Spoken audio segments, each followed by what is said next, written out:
Hello friends, welcome to Ramnath கூரக்கடை kitchen. எப்பவும் ஒரே மாதிரி சட்னி அரைக்காமல் இந்த மாதிரி ஒரு தடவை தக்காளி சட்னி ட்ரை பண்ணி பாருங்கள். டேஸ்ட் அல்டிமேட்டாக இருக்கும். இட்லி, தோசை, சப்பாத்தி, நானுக்கெல்லாம் வச்சு சாப்பிட்றதுக்கு சூப்பராக இருக்குங்க. ரொம்ப ஈஸியாக செஞ்சிடலாங்க. 5 நிமிஷமே ரொம்ப அதிகங்க இந்த சட்னி செய்கிறதுக்கு.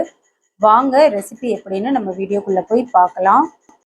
இந்த சட்னி செய்கிறதுக்கு கடாயில் 3 டேபிள் ஸ்பூன் அளவுக்கு எண்ணெய் சேர்த்துருக்கேங்க. 4 தக்காளியை வந்து 2ஆக கட் பண்ணி எடுத்து வச்சுருக்கேங்க. இப்போ தக்காளியை எண்ணெயில் சேர்த்துக்கலாங்க.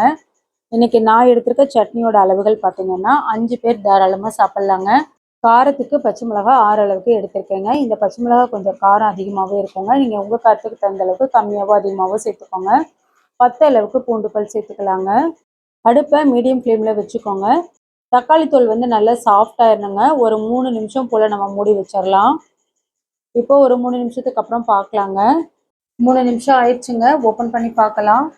தக்காளி தோல் வந்து நல்லா சாஃப்டாக இந்த மாதிரி எடுக்கும்போது நல்லா நம்மளுக்கு உறிஞ்சு வருங்க. நல்லா வெந்துருச்சு. இதே மாதிரி எல்லா தக்காளி தோலையும் நம்ம எடுத்துக்கலாங்க. இப்போ நல்லா ஆறுனதுக்கப்புறம் நம்ம மிக்சி ஜாரில் சேர்த்து அரைச்சிக்கலாங்க. நல்லா ஆறிடுச்சுங்க. நான் மிக்சி ஜாரில் சேர்த்துக்கிட்டேன்.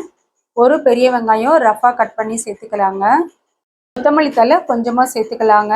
அதிகமாக சேர்த்துற வேணாம். 1/4 டீஸ்பூன் அளவுக்கு சீரகம் சேர்த்துக்கலாங்க. 1/4 டீஸ்பூன் அளவுக்கு மிளகாத்தூள் சேர்த்துக்கலாங்க. தேவையான அளவு உப்பு சேர்த்துக்கலாங்க. நான் வந்து 3/4 டீஸ்பூன் அளவுக்கு கல்லுப்பு சேர்த்துருக்கேங்க. தண்ணி எதுவும் சேர்க்காம நல்லா அரைச்சி எடுத்துகிட்டு வந்துடலாங்க. தக்காளியில் இருக்க தண்ணியே போதுமானதுங்க. தண்ணி எதுவும் சேர்க்க வேண்டாம். இப்போ அரைச்ச சட்னியை வந்து நான் ஒரு பவுலுக்கு மாற்றிருக்கேங்க. பாருங்கள், இந்த அளவுக்கு கன்சிஸ்டன்சி இருக்கணுங்க. தண்ணி எதுவும் சேர்க்க தேவையில்லைங்க. இந்த சட்னி வந்து நல்லா திக்காக இருந்தால் தான் சாப்பிட்றதுக்கு ரொம்ப நல்லா இருக்குங்க. நல்லா காரசாரமாக சூப்பராக இருக்குங்க இந்த தக்காளி சட்னி. நல்லா சுட சுட இட்லியோடலாம் வச்சு சாப்பிட்டோம்னா 4 இட்லி அதிகமாகவே சாப்பிட்லாங்க. அந்த அளவுக்கு சூப்பரான ஒரு டேஸ்ட்டில் இருக்குங்க. கண்டிப்பாக நீங்களும் நான் செஞ்ச இதே அளவுகள் படி செஞ்சு பாருங்கள். செஞ்சு பார்த்துட்டு எப்படி இருந்ததுன்னு உங்கள் கமெண்ட்ஸை எனக்கு சொல்லுங்கள். நீங்கள் இப்போ தான் நம்ம சேனலை ஃபர்ஸ்ட் டைம் பார்க்குறீங்கன்னா ராம்நாத் கூரக்கடை கிச்சனை சப்ஸ்கிரைப் பண்ணிக்கோங்க. பக்கத்தில் இருக்க பெல் ஐக்கானை கிளிக் பண்ணிவிட்டு ஆல்ன்ற ஆப்ஷனை டிக் பண்ணிக்கோங்க. அப்போ தான் நான் போடுற புத்தம்புது ரெசிபிஸ் நோட்டிஃபிகேஷனில் உங்களுக்கு உடனுக்குடனே வரும். இந்த வீடியோ உங்களுக்கு பிடிச்சிருந்ததுன்னா லைக் பண்ணுங்கள். உங்கள் ஃப்ரெண்ட்ஸ் அண்ட் ரிலேட்டிவ் ஃபேமிலிக்கும் ஷேர் பண்ணுங்கள்.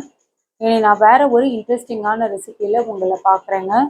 தேங்க்ஸ் ஃபார் வாட்சிங்.